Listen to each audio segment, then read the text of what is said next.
मुंबईकरांवर पाणी कपातीची टांगती तलवार आहे। धरणांमध्ये अवघा 31% पाणीसाठा शिल्लक आहे। पावसाळ्यापर्यंत पाणी पुरवठ्याचं पालिकेसमोर आव्हान आहे।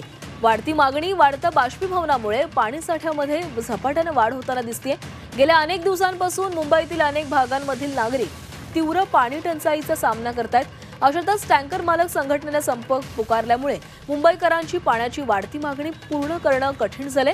दरम्यान मुंबईला पाणी पुरवठा करणाऱ्या 7 धरणांमधील पाणीसाठा हा झपाट्याने आटू लागला असून सध्या केवळ 31% जलसाठा धरणांमध्ये शिल्लक आहे। गतवर्षीच्या तुलनेमध्ये यंदा धरणांमध्ये अधिक पाणीसाठा दिसला असला तरी दिवसेंदिवस वाढत असलेली उन्हाची तीव्रता आणि जलद गतीने होणारं बाष्पीभवन महापालिकेच्या जलविभागाच्या काळजीत भर पडतंय। परिणामी मुंबईकरांवर तीव्र पाणी संकट ओढावण्याची चिन्ह दाट होऊ लागली।